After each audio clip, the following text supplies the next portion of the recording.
Ladies and gentlemen, please take seats. Shh. Would everyone please take a seat? At this time, make sure you silence all electronic devices. Any of our guests that are here to join us to watch the meeting that are not part of staff, you can join us upstairs in the balcony. Majority Leader, we're ready to start. Good afternoon and welcome to the stated meeting of April 30, 2026. I am Majority Leader Sean Abreu and I'd like to thank you for joining us. As a reminder, decorum must be respected at all times. If you would like to follow along, the agenda for today's meeting is posted on our website. Please join us for the Pledge of Allegiance.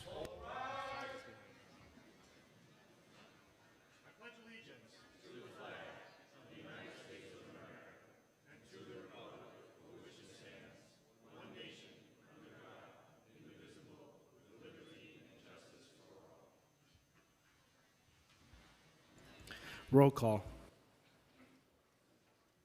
Aldebol, Present. Ariola, Present. Aviles, Banks, Present. Brewer, Here. Brooks Powers, Caban, Present. De La Rosa, Here. Dinowitz, Here. Encarnacion, Presente. Epstein, Farias, Present. Felder, Felice, Gennaro, Here. Gutierrez, Here. Hanif, Here. Hankerson, Hanks, Present. Hudson, Present. Joseph, Present. Krishnan, Here. Lee, Here. Lewis, Present. Maloney, Present. Marte, Present. Mealy,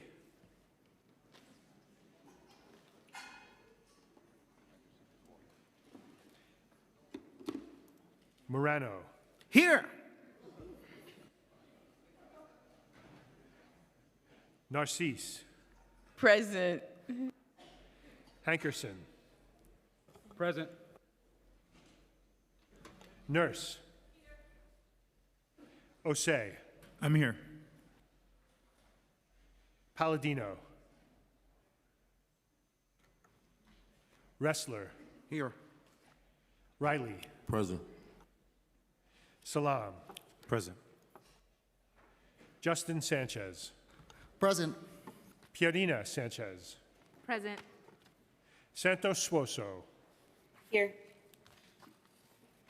Schulman, Here. Felder,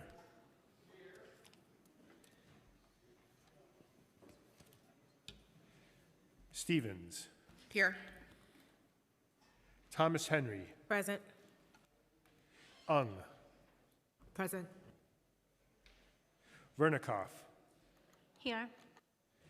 Williams, Present. 1.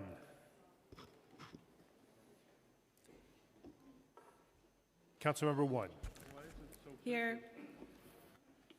Wang, Here. Zhuang, Here. Carr, Here. Abreu, Here. Speaker Menon. Here. Thank you. We will now have today's invocation, which will be delivered by Bishop Mitchell G. Taylor, Senior Pastor at Center of Hope International, which is located at 12-11 40th Avenue in Queens.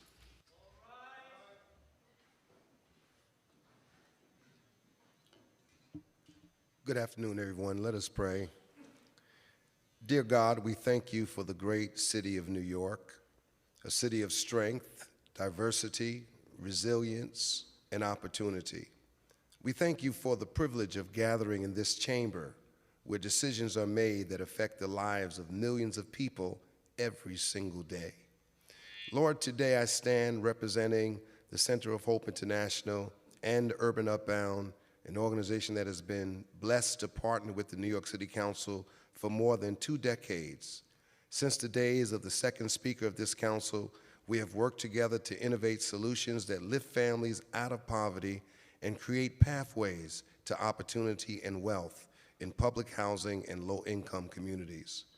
Through initiatives like Jobs Plus, one-on-one financial counseling, community banking, free tax preparation, small business development, we have witnessed how thoughtful leadership and strategic investment can transform lives. And so today we pray for your wisdom, for your courage, and unity for the leadership of this council. We pray for Speaker Julie Menin, that you would grant her vision and strength as she continues to guide this august body. We pray for the Deputy Speaker, Dr. Natasha Williams, for the Majority Leader, Sean Abreu, for Majority Whip, Camilla Hanks, and for Minority Leader, David Carr, and Minority Whip, Ina Vernikas, asking that you bless them with clarity, collaboration, and a spirit of service. Lord, remember my council member Julie One, and we lift up every council member in this chamber. Each one represents neighborhoods filled with families, workers, seniors, and young people who look to them for hope and leadership. Give them wisdom to govern with justice, compassion, and integrity. As our city faces the mammoth challenges of affordability, housing, economic inequality, and opportunity, we ask that you, Lord, would give us the strength and ingenuity to overcome every obstacle before us. We ask your blessings upon this council. Bless their communities, the communities that they serve, and continue to bless this great city, the city of New York. In your name we pray, amen.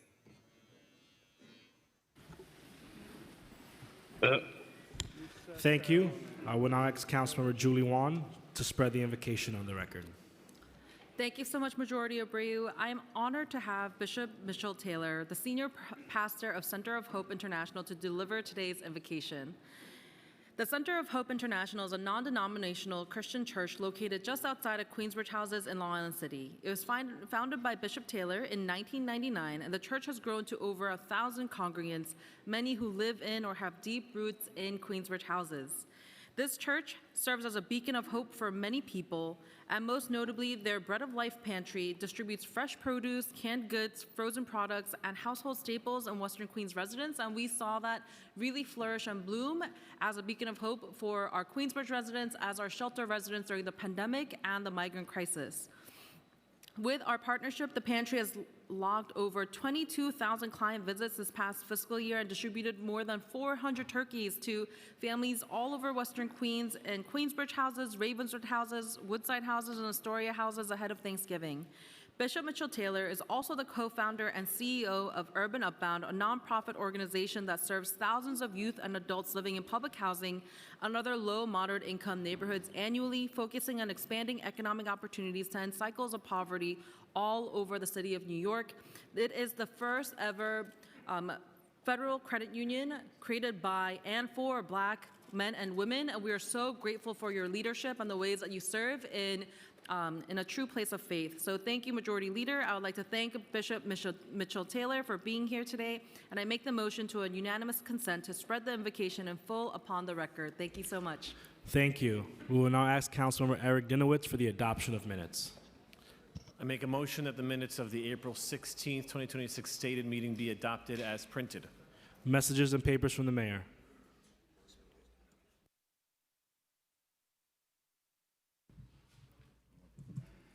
Refer to the Committee to Combat Hate. M60, veto of introductory number 175B of 2026.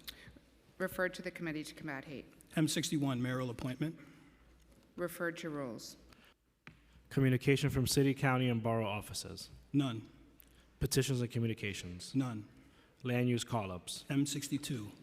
Thank you. I would now ask that the clerk take a roll call vote on today's land use call-up. Aldabo. I vote aye. Ariola.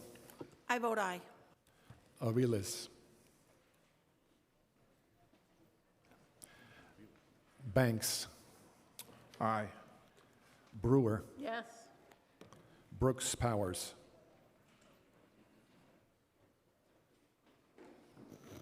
Aye. Thank you. Thank you. Caban. Aye. Thank you. De La Rosa. Mr. Majority Leader, I request permission to vote on all items on today's agenda. Permission granted. Aye on all. Dinowitz. Aye. Encarnacion. I vote aye. Epstein. Yes. Farias. Aye. Felder. Aye. Feliz. Aye. Gennaro. Aye. Thank you. Gutierrez. Aye. Hanif. Aye. Hankerson. Aye. Hanks. Aye. Hudson. Aye. Joseph. Aye. Krishnan. Aye. Lee. Aye. Lewis. Aye. Maloney. Aye. Marte. Majority Leader, permission to vote on all items on the agenda today. Permission granted. Aye on all. Mealy. Aye. Morano. Aye. Narcisse. Aye. Nurse. I vote aye. Osei. I vote aye. Palladino. Wrestler. Aye. Riley. Aye. Salam. I vote aye. Justin Sanchez. Aye. Pierina Sanchez. Aye. Santos Suoso. Aye. Thank you. Schulman. Aye. Stevens. Aye. Thomas Henry. Aye. Ung. Aye. Vernikov. Aye. Williams. I vote aye. 1. Aye. Wong. I vote aye. Zhuang. Aye. Carr. Aye. Abreu. Aye. Speaker Menon. Aye.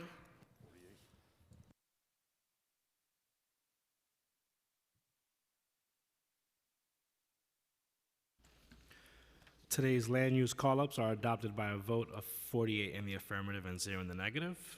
Thank you. We'll now have communication from Speaker Julia Menon. Good afternoon, everyone.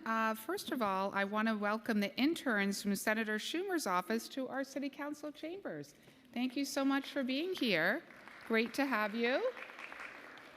And I want to welcome Assemblymember Jordan Wright, who's here. We're thrilled to have you visiting us. Thank you. So tomorrow we recognize International Labor Day in honor of the workers whose contributions make our city function. But before we go further, I want to acknowledge the recent deaths of working New Yorkers who have tragically lost their lives while on the job. Since the start of the year, we lost Brian Dunn, a 37-year-old sanitation worker, Dominic Lowry, a 31-year-old laundromat worker, Captain Antoine Forrest, a 30-year-old pilot, First Officer Mackenzie Gunther, a 24-year-old pilot, and a 47-year-old construction worker. This month, we also lost Amando Medino Dominic as a 47-year-old bricklayer, and last weekend, 28-year-old Abdul Salah was shot and killed while working at his bodega. Even as we mourn their deaths, we will continue to celebrate their lives and their contributions. Our hearts are with their family, their loved ones, and their community. As they navigate this unimaginable loss, I hope they know that the whole city is with them in their grief. This morning, we rallied outside Tweed courthouse in support of a package of legislation that would increase educational resources on vaccines and call for the state to expand access to them. The numbers show a disturbing pattern that fewer kindergartners are getting vaccinated overall, and that measles outbreaks have spread across the country, killing 3 Americans, as many deaths from measles than in the past 25 years combined. We're also seeing higher childhood deaths from diseases like whooping cough and influenza, something that every single parent should be terrified by. Now, one of the root causes for these trends is a massive campaign of misinformation and disinformation, and it's being fueled by U.S. Health Secretary Robert F. Kennedy Jr. The new life that Kennedy is giving to the movement has clearly given new life to the diseases themselves. The erosion of public trust in science doesn't just increase health risks for its own band of followers, it also puts our wider community in jeopardy. As lawmakers and as leaders, we cannot sit back and let that happen. So today, we're passing a package of legislation that seeks to combat disinformation and create a safer and healthier city for all New Yorkers. Looking back to earlier this week on Tuesday, the mayor and I announced that the City Council reached an agreement to move the budget deadline for his executive budget from May 1st to May 12th. That adjustment reflects a very simple reality. We will not have the necessary clarity to complete the executive budget until New York State has finalized theirs. We in the City Council are taking a prudent approach to this budget process and ensuring that our fiscal stewardship is responsible by continuing to find savings that will close our budget shortfall. We also took the opportunity to reiterate our prior calls on Albany to deliver its fair share for New York City, because despite being the economic engine of the state, the city contributes much more to the state's revenues than we receive back. That imbalance undermines our capacity to keep the city affordable and to invest in long-term stability. With that said, we appreciate what the state government has been able to do for New York City. They're an essential part of the solution, and we are all committed to delivering a budget that meets the needs of every New Yorker. Yesterday, I was deeply disappointed by yesterday's Supreme Court decision to strike down a Louisiana congressional map. In 1965, the Voting Rights Act brought our country closer to fulfilling the ideals of democracy. 61 years later, the Supreme Court has brought us further apart from them. We cannot allow our hard-fought voting protections to be lost, and we must always defend fair representation. And finally, yesterday morning, the Council's Committee on Consumer and Worker Protection held a hearing to discuss a bill I introduced that would establish an Office of Insurance Accountability. Modeled after our Office of Healthcare Accountability, it aims to perform the vital role of promoting transparency and equity in the insurance industry. The cost of insurance has gotten completely out of control. If you're a small business owner in New York City, and let's remember we lost 5,000 small businesses last year, you are paying 4 to 5 times the national average on liability insurance. We know that this insurance, high cost of insurance is affecting renters, it's affecting homeowners, it's affecting patients who need health care insurance across the board, whether it's health insurance, homeowners insurance, or liability insurance for small businesses. Everyone is affected, and New Yorkers are footing the bill, which is why we need this office to give the city the tools to understand what's driving these costs so we can get smarter and better and lower skyrocketing insurance costs. Switching gears, yesterday was Denim Day, a day dedicated to standing in solidarity with survivors of sexual violence. As a council, we are deeply committed to supporting survivors with the trauma-informed care and recovery service they need. Tomorrow is Israel's Independence Day, and May 5th is Cinco de Mayo. May 6th is National Nurses Day, and we are so grateful to our essential frontline healthcare workers who keep our communities healthy and safe every single day. May 6th is also National Teachers Day, observed on the first Tuesday of May. On this day, we pay tribute to the unsung heroes of our classroom, to the very people who educate our students across the 5 boroughs. And really, as someone who taught myself, as a former professor at Columbia, I want to thank all of our dedicated and hardworking teachers. Finally, I want to call attention to Sasha Seeley, who has been employed by the City Council for 7 years. Sasha? Here's Sasha.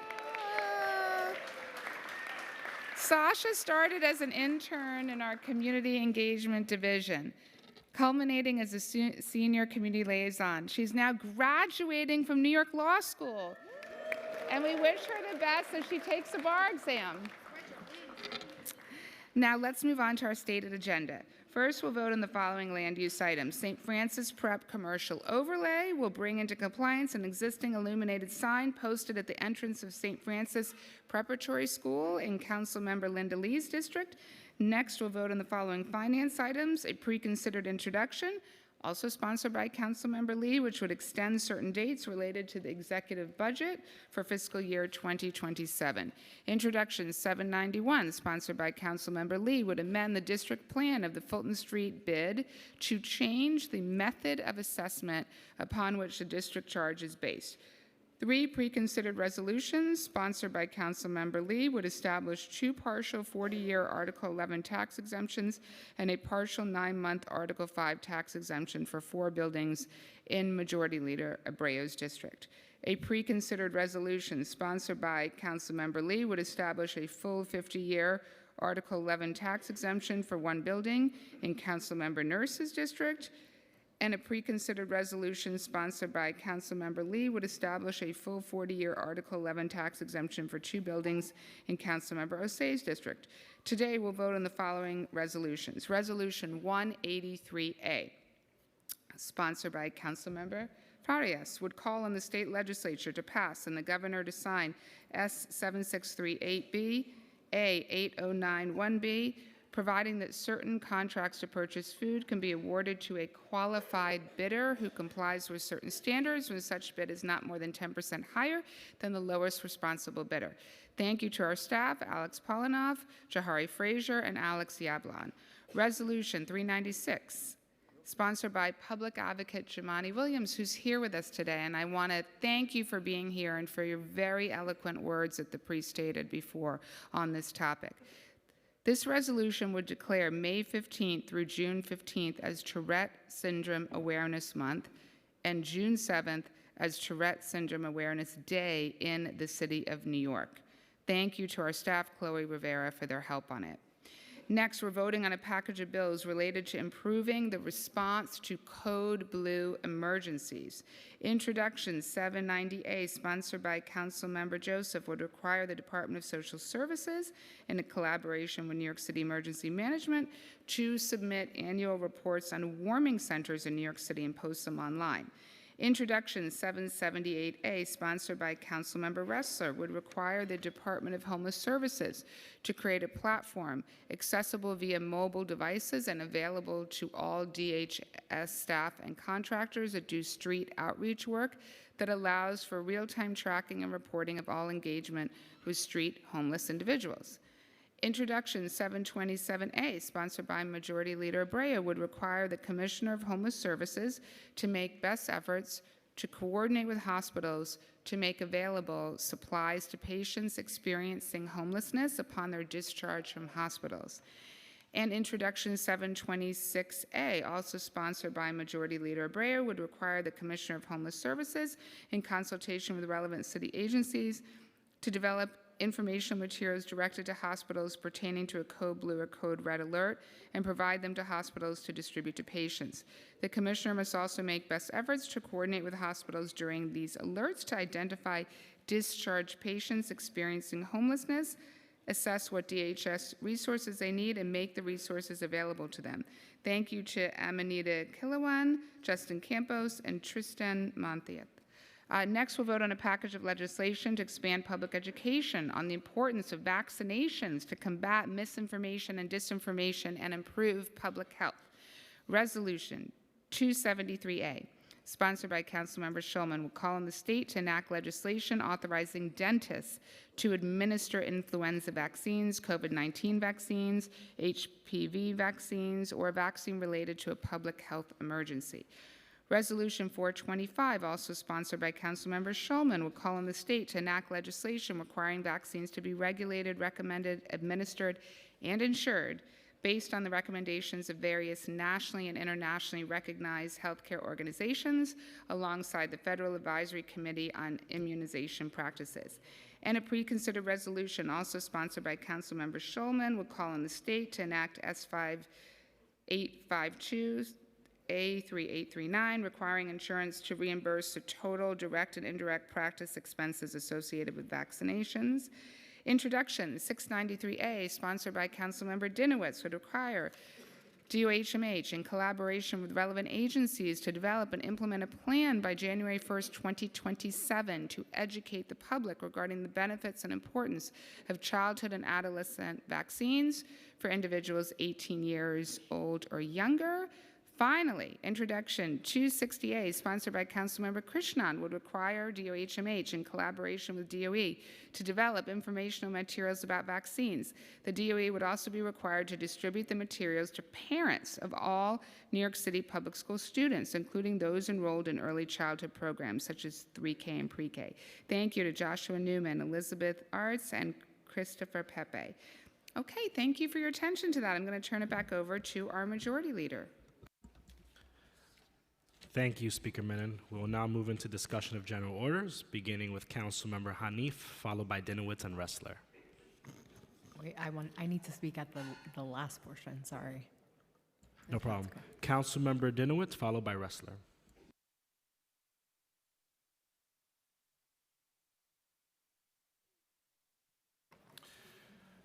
Thank you, Majority Leader.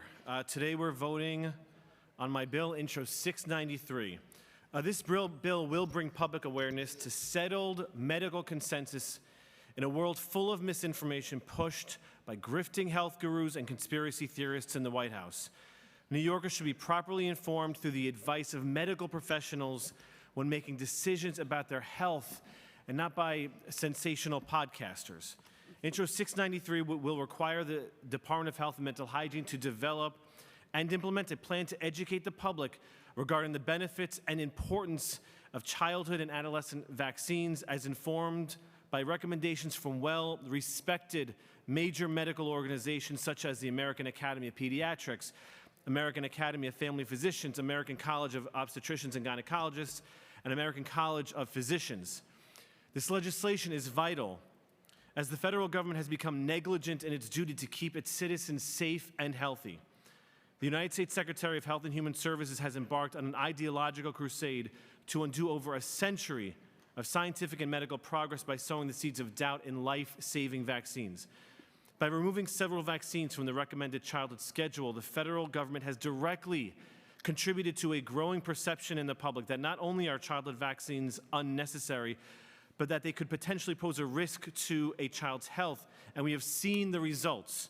Increases in measles outbreaks, increases in childhood hospitalizations, and more, all predominantly from low vaccination rates and all preventable.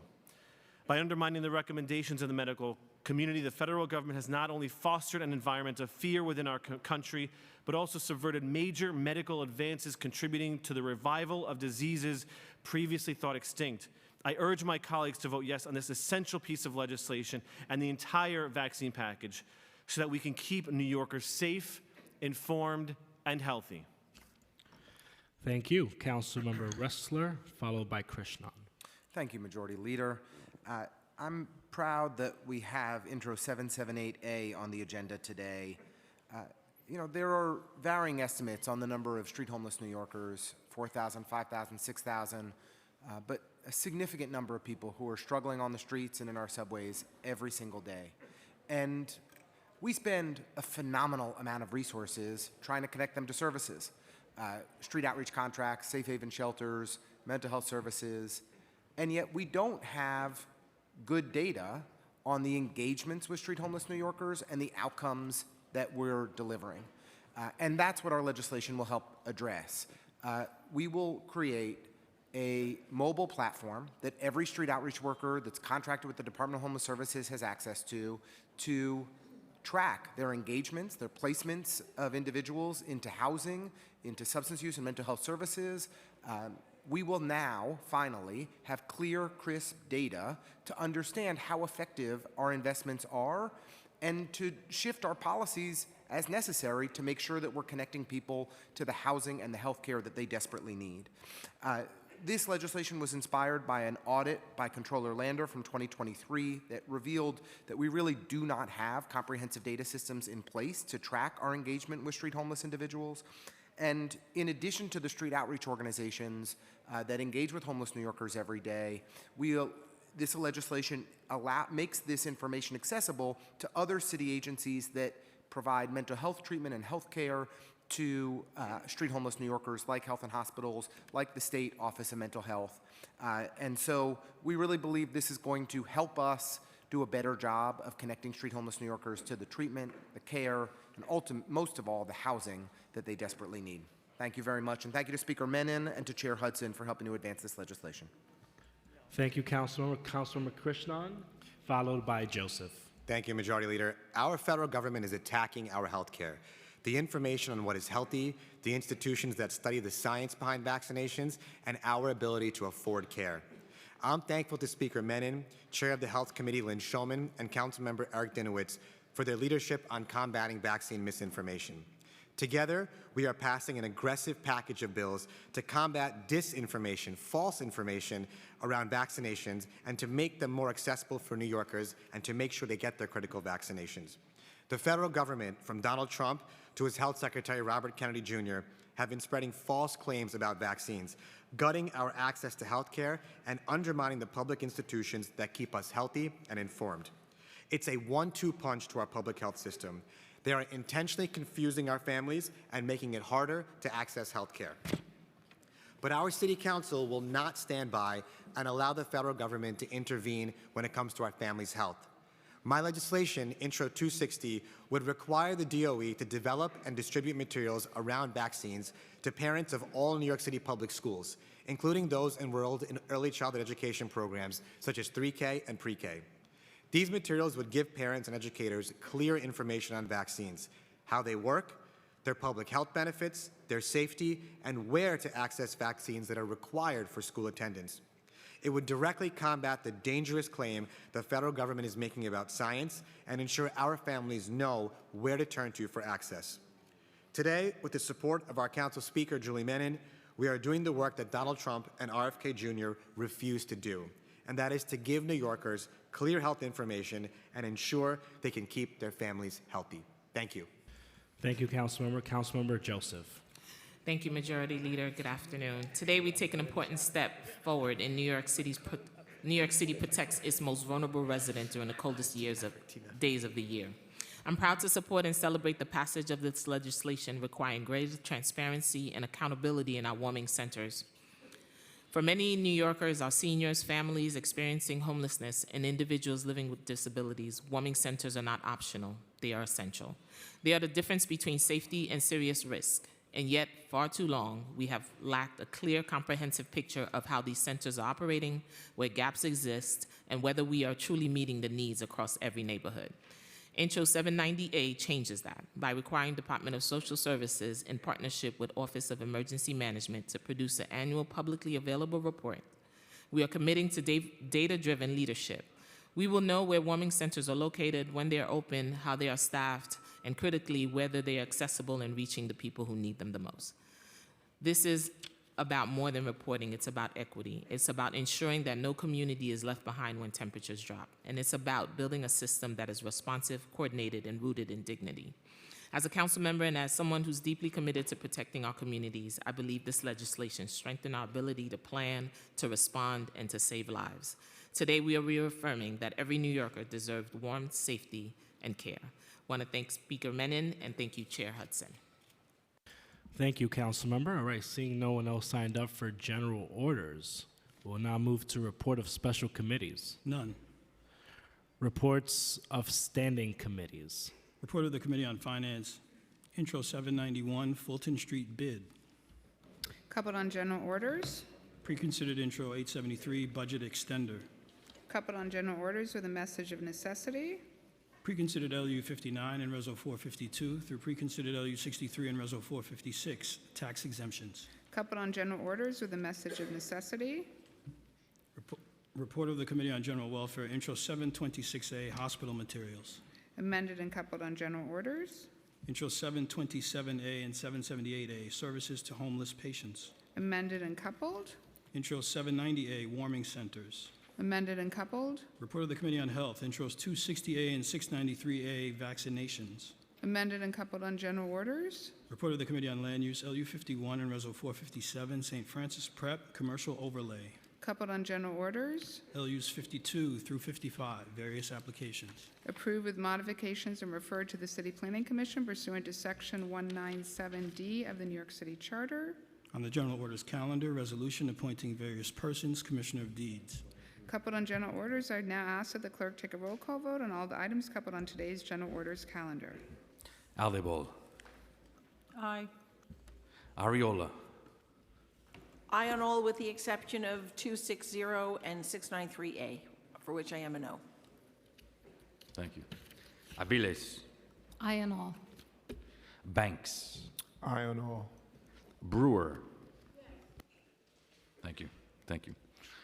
Brooks Powers. I vote aye on all. Caban. Aye on all. Thank you. Dinowitz. Aye on all. Encarnacion. I vote aye on all. Epstein. Yes on all. Farias. I vote aye on all. Felder. Yes. Thank you. Feliz. Aye on all. Gennaro. I vote aye on all with the exception of Intro 260A and Intro 693A, on which I vote no. Thank you, Councilman. Gutierrez. Aye on all. Hanif. Aye on all. Hankerson. Aye on all. Hanks. Aye on all. Hudson. Aye. Joseph. Aye on all. Krishnan. Aye. Lee. Aye on all. Lewis. Aye. Maloney. Aye on all. Mealy. Aye. Morano. Aye on all with the exception of Intro 260 and 693A. On those bills, I'll vote no. Thank you. Narcisse. I vote aye. Nurse. I vote aye. Osei. I vote aye. Palladino.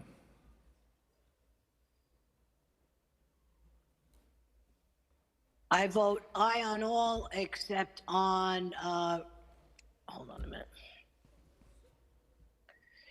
On Intro 260 and 693A, of which I am a no. Thank you, Councilmember.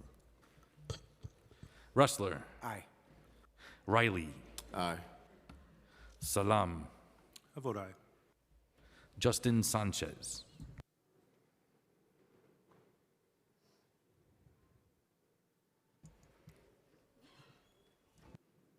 Okay, we'll come back. Perina Sanchez. Permission to explain my vote. Permission granted. I just want to commend colleagues on the vaccine package, especially Councilmember Dinowitz. As a mother of young children, it's so important to keep our littles safe. With that, I vote aye on all. Thank you. Justin Sanchez. Aye on all. Santos Suoso. Aye on all. Thank you. Schulman. Aye on all. Stevens. Aye. Thomas Henry. Aye. Ung. Aye on all. Vernikov. Aye on all with the exception of Intro 260 and 693A, which I vote no. Williams. I vote aye. 1. Aye. Wang. I vote aye on all except for Intro 693, in which I vote no. Thank you. Zhuang. Aye. Carr. Vote no on introductions 260 and 693A, and aye on the rest. Abreu. Aye. Speaker Menon. Aye.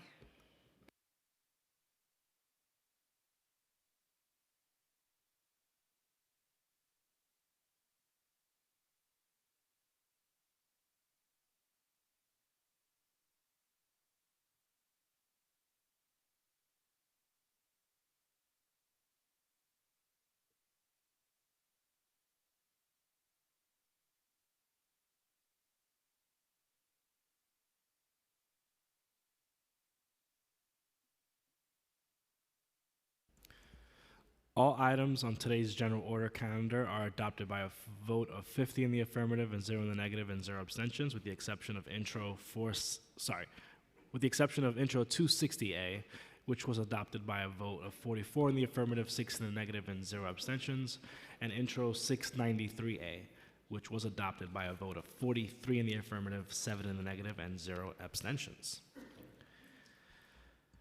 Introduction and reading of bills. All bills have been referred to committee as indicated in today's agenda. Thank you. We will now move into the discussion of resolutions, beginning with our public advocate, Jamani Williams.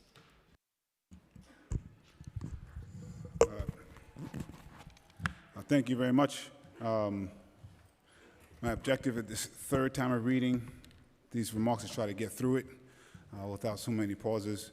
But I do want to acknowledge Emma O'Connell and Jason Kaplan from the Tourette Syndrome Association who are with us today. So there are several people in the audience with Tourette syndrome, and just to let everyone know that can get interesting. So just want folks to know. Afternoon again, my name is Jamani Williams. I'm public advocate of the City of New York. I want to thank Speaker Menon and Chair Hanif and the members of the committee and this council for holding this vote. I'd like to thank the advocates in the audience for attending today's stated meeting. The CDC estimates that about 1.4 million people in the U.S. have Tourette syndrome or persistent tic disorder. I am one of those people, and I am believed to be the first person with Tourette's in the country to be elected in public office. People with Tourette's experience tics, involuntary, sudden, brief, intermittent, repetitive movements or noises. It can significantly impact a person's day-to-day or even minute-to-minute. Life can either be temporary, minute-to-minute, or life, and can either be temporary or something a person lives with for the rest of their life. People with Tourette's also are more likely to have other comorbid disabilities such as learning disabilities, autism, and depression. I myself have also been diagnosed with ADHD. While Tourette syndrome itself can make day-to-day life difficult, so too does a lack of awareness about it. Many people have never heard of Tourette's or have heard misinformation.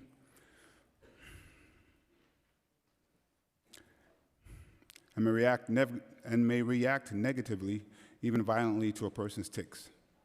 I myself lived with Tourette's for a time, not knowing what it was, and in fact first learned about Tourette's from a 2020 special, not from a doctor. Tourette's is too often viewed as a moral failing.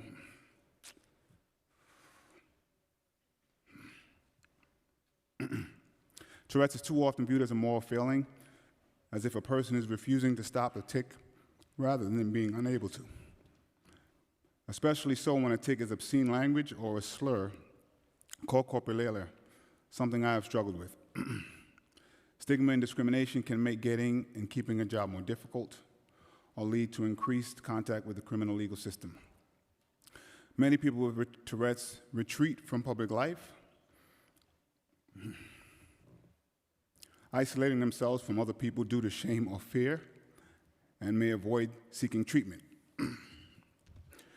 Recently at the BAFTA Awards, where John Davidson, an activist who educates people about Tourette syndrome, shouted the N-word as two black actors were presenting awards, setting off a firestorm of media and attention and outrage. Tics that include offensive language and slurs can cause real hurt, even if the person saying it not only does not intend harm, but is deeply regretful and embarrassed by it. As a black man who also tics the N-word, I know no matter the reason, that word has power and does real damage, and we can't minimize it. I think we can recognize that even involuntary impact devoid of intent can't be ignored. And to that, too often the burden of empathy is placed primarily on the black community. At the same time, and to the importance of this resolution, we have to also make space for compassion and grace for the person with Tourette's and take this opportunity to educate people about the disability. The situation at the BAFTAs never should have happened, but it did, so let's learn from it. At that moment, BAFTA had a responsibility to prepare the attendees for the possibility that they may have had this language directed at them, and they also had the ability not to air it. Now we have an opportunity to inform people more broadly.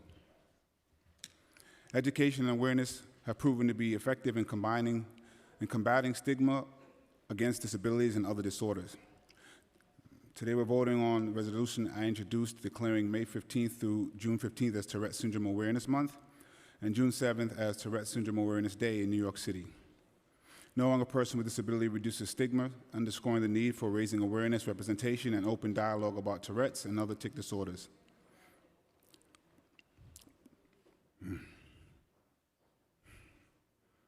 I hope that young people living with the disorders can see their own I hope that young people living with tic disorders can see their own potential in me. And I hope everyone will join me in celebrating this newly recognized month and day. I was the first elected official in the country known to have Tourette syndrome, and I'm proud to say I am no longer the only one. And I want young people like me out there to know that your condition is a part of you, but you are not defined by it. And it doesn't have to limit what you do, only change how you do it.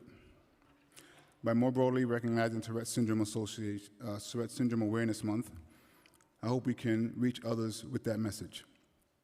I want to thank my staff, Gwen Safran, Senior Policy and Legislative Associate, Veronica Eves, Deputy Public Advocate for Policy, Rosie Mendez, Director of Policy and Legislation, Elizabeth Kenny, Deputy Public Advocate for Education Opportunity, and Lupe Hernandez, Community Organizer, and the Tourette Association of America for their work on this resolution. I want to shout out Justin Farmer from Connecticut, who ran for office and won after he saw me. That was an amazing moment of pride. Cameron Jackson, whose grandmother was in the committee hearing earlier, who stopped me at an event to tell me he had Tourette syndrome. I was happy to be able to invite him to my office, and happy to bring him here to City Hall as well. I've never hidden my Tourette syndrome. I never planned to. I never leaned into it intentionally, and I'm trying to do that more. I'm also trying to honor the experience of my younger self. So I thank you all for voting for this and helping me live the motto, be who you needed when you were younger. Thank you.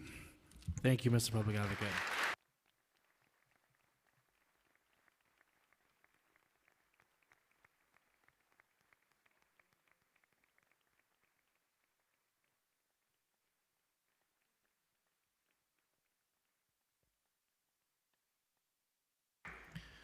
Wow. Councilmember Shulman. I don't have to. Thank you, Majority Leader. Today's vaccine package is very timely. I just learned it's World Immunization Week. As part of today's package, I am proud to sponsor 3 resolutions being voted on today, each one a direct response to the growing threats to vaccine access and public health in our city and state. None of this would be possible without the Speaker's commitment to making New York City a leader on public health. The first resolution, 273A, calls on New York State to authorize dentists to administer vaccines. Dentists were on the front lines of our COVID response. They showed up, they were qualified, and they saved lives. It's time to make that permanent. Every additional access point means more New Yorkers are protected. The second resolution, 425, calls on New York State to require vaccine policy be grounded in the recommendations of reputable, nationally and internationally recognized healthcare organizations, not solely a CDC that has become increasingly politicized. The federal government is eroding public trust in vaccines and putting lives at risk. New York will not follow them down that road. And finally, preconsidered resolution 448 calls on New York State to require insurers to fully reimburse pediatric practices for the cost of providing vaccines. Pediatric offices are the backbone of our childhood immunization system, and we must make sure they can afford to stay there. When Washington steps back, the City Council steps up. Thank you. Thank you, Councilmember. Seeing no one else signed up for resolutions, we will now have a voice vote on today's resolutions. If you wish to vote against or abstain from any of today's resolutions, please notify the Legislative Documents Unit by email or by approaching the dais. I will now read today's resolutions into the record.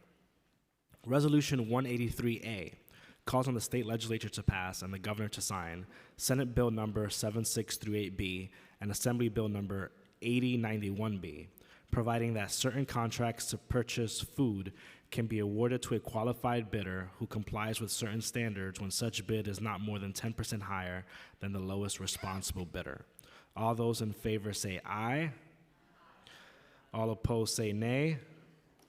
Any abstentions? The ayes have it. Resolution 273A calls on the New York State Assembly to pass Bill number 3892, the New York State Legislature to pass Senate Bill 6744A and Assembly Bill 3894A, and the Governor to sign Senate Bills 4548 and 6744A, and Assembly Bills 3892 and 3894A, legislation authorizing dentists to administer influenza vaccines, COVID-19 vaccines, human papillomavirus vaccines, or a vaccine related to a public health emergency. All those in favor say aye. All opposed say nay. Any abstentions? The ayes have it. Resolution 396 declares May 15 through June 15 as Tourette Syndrome Awareness Month and June 7 as Tourette Syndrome Awareness Day in the city of New York. All those in favor say aye. All opposed say nay. Any abstentions? Mr. Public Advocate, the ayes have it.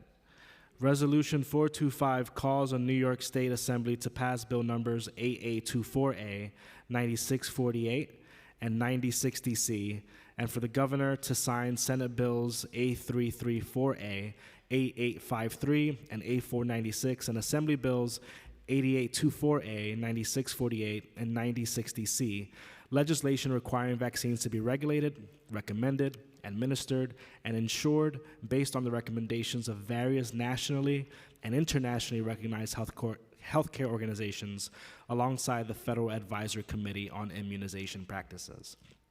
All those in favor say aye. All opposed say nay. Any abstentions? The ayes have it. Finally, pre-considered Resolution 448 calls on the New York State Assembly to pass Bill number 3839 and the Governor to sign Senate Bill 5852 and Assembly Bill 3839, requiring insurance to reimburse the total direct and indirect practice expenses associated with vaccinations. All those in favor say aye. All opposed say nay. Any abstentions? The ayes have it. We will now move into general discussion, first beginning with Councilmember Hanks, followed by Narcisse. Thank you, Majority Leader. First, I want to say how proud I am to support our public advocates' resos on Tourette syndrome awareness. Thank you for your advocacy. I know what it's like. I raised a stepdaughter for 20 years with Tourette's, and what you said was absolutely moving, and thank you very much. Heart disease remains one of the leading causes of death in New York City and across New York State. It affects families in every borough, every community, and every neighborhood. Reso 442 calls on New York State to require insurance coverage for coronary artery calcium testing so that more New Yorkers can benefit from this important preventative tool. It is a common sense step that can help save lives, reduce long-term health care costs, and give families a chance to act before a medical emergency occurs. Coronary artery calcium testing is simple, non-invasive screening tools that can help identify plaque buildup in arteries and give patients and doctors a clearer picture of heart disease at risk. For many people, it could be the early warning that leads to lifestyle changes, medication, further testing, and ultimately life-saving care. I would not be telling families, for too many New Yorkers, the test is out of reach because it's not covered by insurance. That means prevention becomes a question of whether someone can afford to pay out of pocket, and that is not how our healthcare system should work. Not long ago, my partner's life was changed because of early detection through coronary artery calcium testing. It revealed a serious risk that would never have been known otherwise, and he had no warning signs and nothing that would tell us something was wrong. No family should have to learn too late that there was a tool available that could have helped them detect a problem earlier. I call on my colleagues to support this resolution. Thank you, Mr. Majority Leader. Councilmember Narcisse, followed by Wong. Thank you, Majority Leader, and thank you, Public Advocate, for this bill is needed in our city so we can be sensitive to each other and understand disease process, whatever we're going through. So thank you for sharing. I'm proud to introduce two bills, and thank you, Speaker Menon. This bill's very important. First one is the dog waste. I know for some, it's not a big deal. This is a quality of life issue. Every New Yorker knows too well. You walk out your front door, you have to dodge your sidewalk from stepping on poops all over. Your kids are stepping standing on them in the park. There are 600,000 dogs in the city.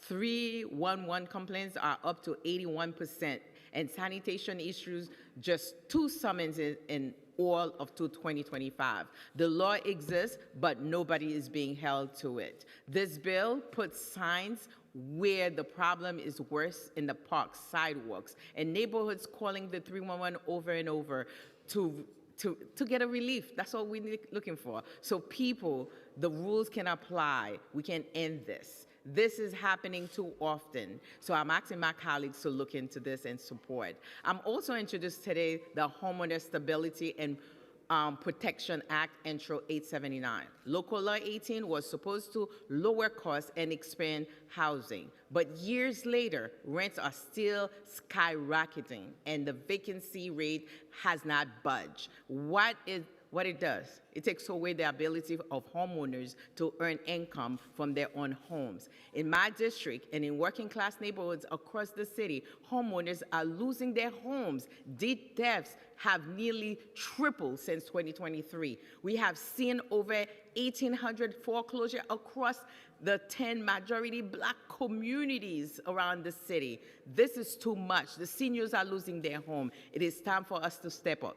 This bill lets homeowners have their home while they're traveling, raising the guest cap from the 2 to 4, Please so a wrap up, family Councilmember. can actually stay together. This is important, and thank you, majority.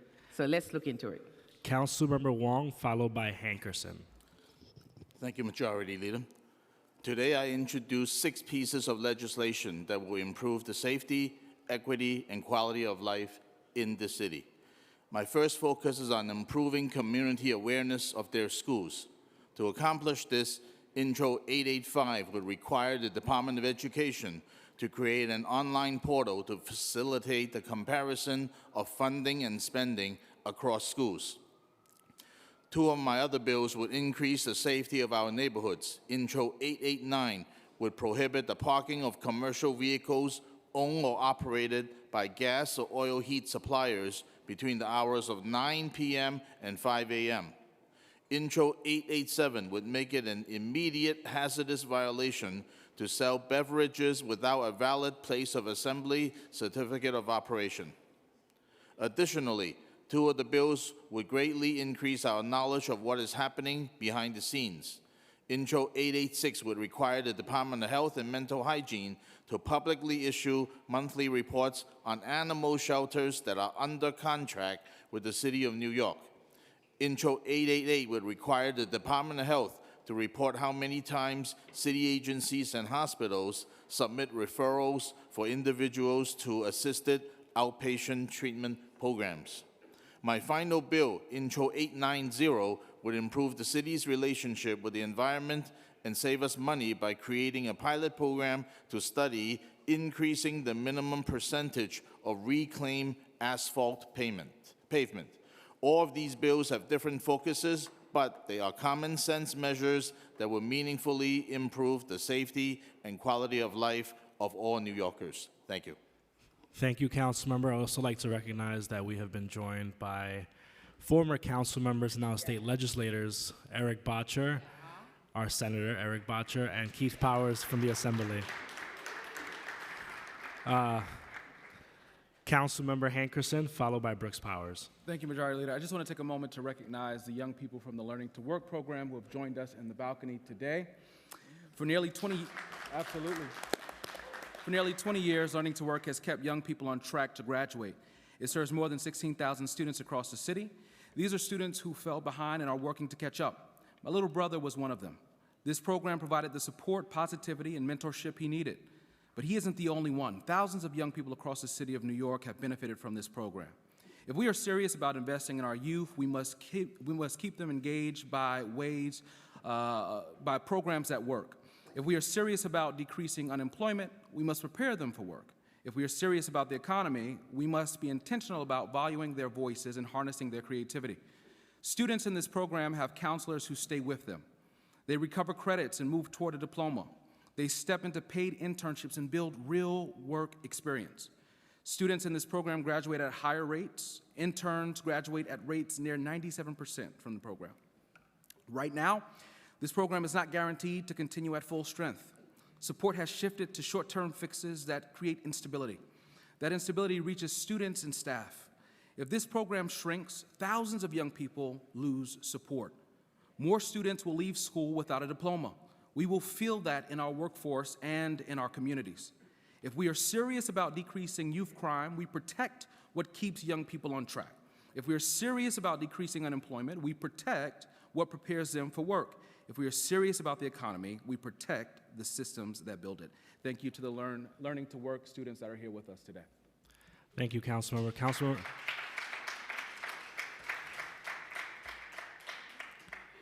Councilmember Brooks Powers, followed by Brewer.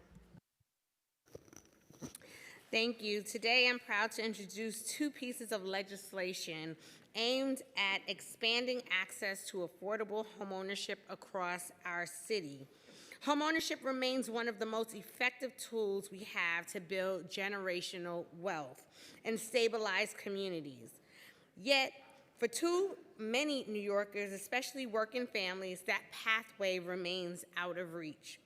The first bill I'm introducing, Intro 862, would strengthen the city's Home First down payment assistance program by requiring HPD to assist at least 600 first-time home buyers each year.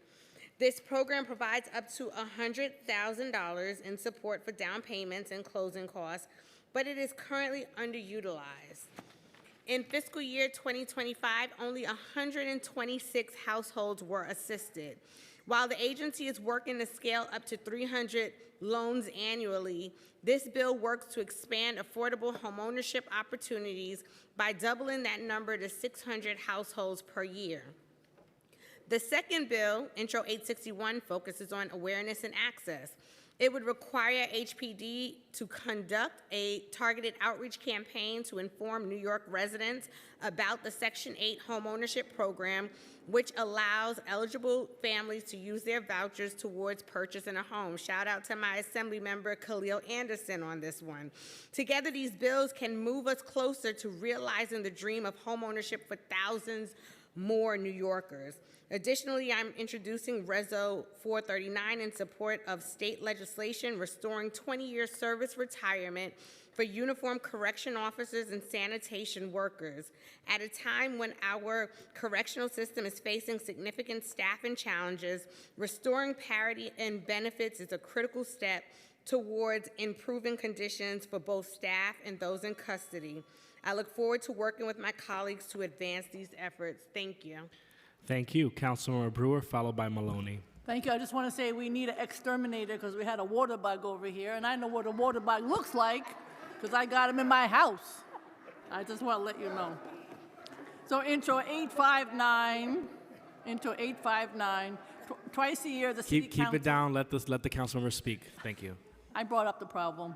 Twice a year, the City Council honors New Yorkers with street co-namings. I think many of us have done this, mostly people we know. For instance, I just honored salsa pianist Larry Harlow on West 86th Street.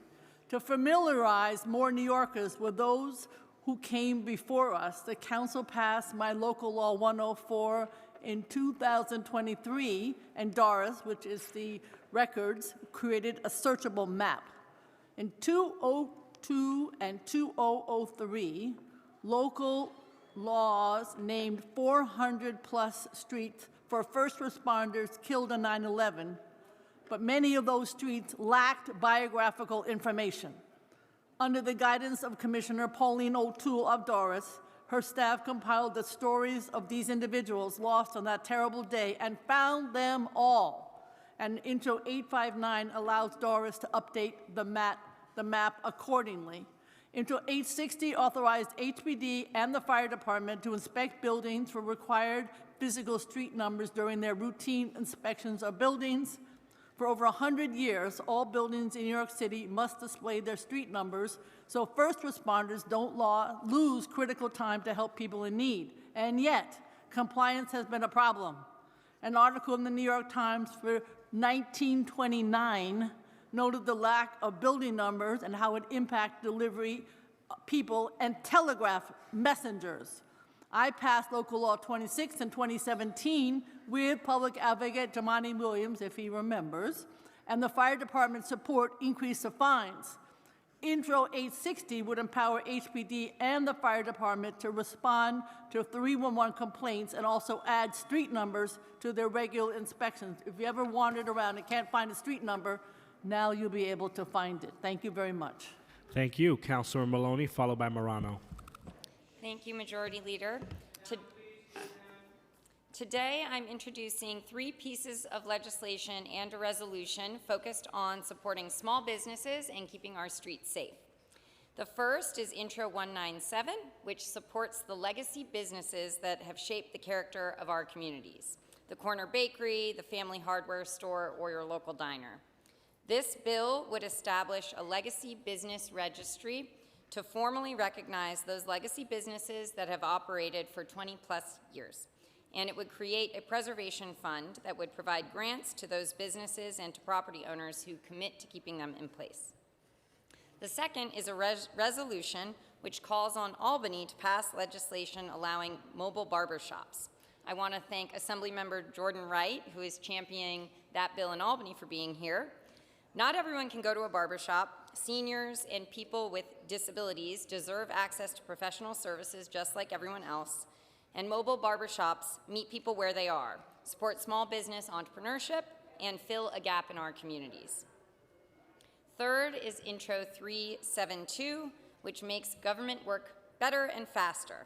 The legislation would require every city agency that issues permits to publish clear timelines so applicants know what to expect.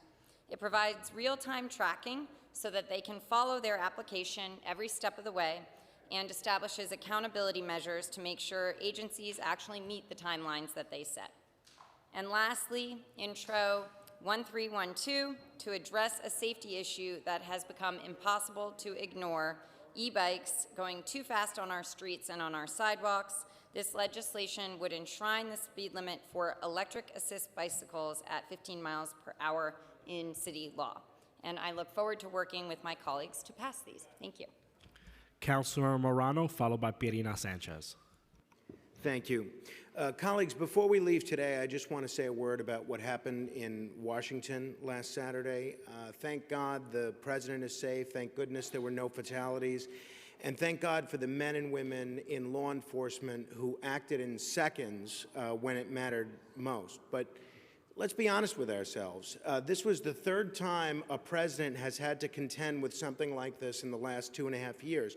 And that means something is really wrong. And I don't say that to point fingers. I say it because I think the responsibility falls on us, the people in this room, to set a different tone. We argue, we disagree, sometimes loudly, sometimes on television, sometimes on radio. But the people that we disagree with are not enemies to be destroyed. They're colleagues, they're neighbors. In some cases, they've become friends. For instance, Councilmember Osei and I did a video recently on something about as controversial as it gets, changing the clocks. I caught a little heat for it. I'm sure he did too. But you know what? People saw 2 members who don't agree on everything. Most days we don't agree on anything, actually working together on something. And after what we just witnessed, I am more committed than ever to that approach. I think the more we disagree, the more important it is that we do work together, because the public needs to see that it's still possible. I always try to have a Democratic prime sponsor on my bills unless the idea is truly crazy, which I assure you today's bill with Councilmember Wong is not. And I think that's what the Common Sense Caucus is all about, and it's something I'm proud to be a part of. We can debate hard without dehumanizing each other. We can fight for our ideas without fearing for our safety. And if we get that right here, maybe, just maybe, it catches on out there among the public, among a population that may be mentally unstable and in some cases just waiting to repeat the rhetoric of cable news in order to do something crazy. So I'm more committed than ever to work with the people I disagree with most on as many issues as possible. Thank you. Councilmember Pirina Sanchez, followed by Councilmember Mealy. Thank you, Majority Leader. 10 shots were fired outside my office on Monday night. This is the reality in my community, the instability. Here's what else is true. Our median income is about $25,000 per year for a worker who works full-time. Only 16% of our children have access to after-school programs, and 70% of our families are one income shock away from losing their home. But we're resilient. We're diamonds made in the rough. I grew up here, and so many others who are fighting each day. When I ask my resilient neighbors what we need the most, the answer is unanimous: a stable home. That's the foundation for stabilizing a community and for giving folks the breathing room they need to get ahead in life and be safe. That's why in 2023, this council passed an expansion to the city FEPS programs. So families don't have to become homeless to get help or languish in shelter, because even today, 2/3 of families in shelter are ineligible for a voucher and cannot get out. We expanded FEPS eligibility because homelessness has devastating impacts. Many studies show worse health outcomes, more emergency room visits, increased intrafamily violence, disruptions in children's education. In New York City, 150,000 New York City students are in shelter, 63% of them chronically absent. So the cost of inaction is real. 42,000 families have been evicted since we passed these bills in 2023. 25,000 of those could have been prevented, and it is cheaper. It is cheaper to keep people in their homes, not just because of all of the impacts that I've described, but because shelter, which houses 44,000 households, is costing us $4 billion, where we're housing more people with FEPS today for a fourth of that price at $1.2 billion. So we gathered today to call on the mayor to drop his suit. Thank you, Speaker Menon, for your support keeping vulnerable New Yorkers at the forefront of this negotiation. Thank you. All right, we have 3 more to go, and then we will be done soon. Councilmember Mealy, followed by Hanif, and then Zhuang. Thank you, Madam Speaker, for all the leadership you have bringing and the awareness that you have brought to this city with Denim Day. Today's press conference of Denim Day raised awareness and making it clear that survivors' voices must be heard. Denim Day began after a rape of a victim was overturned due to the claim that tight jeans implied consent. Outraged, people worldwide adopted jeans as a symbol of protest against harmful myths about sexual assault. I want to encourage 2 organizations today that did their press conference working in all of our communities, Sisters in Purple and Women Divide. Today was all about everyone advocating to make sure that survivors' voices are never looked or silenced. And I want to again thank my school in my district, Principal Lena Gates of Dr. Ronald E. McNair PS5 School has been named the 2026 Blue Ribbon Lighthouse School National Assessment for all the 9 categories of learning needs that they are doing a big press conference and event today, and I want to thank them all for doing that. And I want to thank Camber and Brevoort Senior Center for having their spades tournament that happens from 6 to 9 p.m. at night, and thank my team, the Baddies. We won 2nd place. So thank you to the senior centers in all our district, and make sure our seniors are at the forefront of everything we do in this city. Thank you. Thank you. Now we have Councilmember Hanif, followed by Zhuang. Thank you, Majority Leader. With the rain coming down today, things are feeling a little dreary and honestly a bit crappy. On my walk to the train this morning, I was greeted by a common sight, a familiar New York hazard, a pile of dog poop on the sidewalk. And as many of you remember, when the winter storm froze our streets earlier this week, it also uncovered a not-so-hidden reality. Far too many New Yorkers are still not picking up after their dogs. That's why today I'm proud to introduce legislation creating a citywide public education campaign to make sure New Yorkers know how to properly dispose of dog waste and understand the real public health risks when they don't. Because being a good neighbor means doing your civic duty. So to all New Yorkers, scoop the poop. Thank you. Councilmember Zhuang. Thank you, Majority Leader, and also I want to thank Chair Sanchez to advocate for all New Yorkers. A lot of time, only when we expand the City FAPS program, we able to address the homelessness issue in our city. So we don't have to give more money to greedy and corrupt developer to build unincentive shelters everywhere in the city. As a mother, I care deeply about education for our city's children and know how important it is to be taught how to engage with government. A lot of time, younger generation doesn't get civic engagement. The mayor knows how important civic engagement too. As you know, by his launch, his morning of organized NYC. As a result, I'm introducing Resolution 451, calling on New York State legislator to pass and the governor to sign A9298, and which could enact the Next Gen Civic Act, provides hands-on project based on civic education to students in grade 9 to 12. Actually, this bill idea is from one of our interns from our office. We'd like to encourage more younger people to civic engagement. So that's very important to get our colleagues to sign on this resolution and support our interns' children in our district and everywhere in New York City to know how government works in a way that will encourage and excite them. Thank you. Thank you, Councilmember. I'll now call on Speaker Julie Medin to close today's stated meeting. Great, thank you. Before I do so, I also want to acknowledge our former colleagues who are here, Assemblymember Keith Powers, State Senator Eric Bottcher. So great to have you back in the chambers. We miss you, but it's great to see you both. I think you heard that. We're counting on you. Okay, so the stated meeting of April 30th, 2026 is hereby adjourned. Thank you, everyone.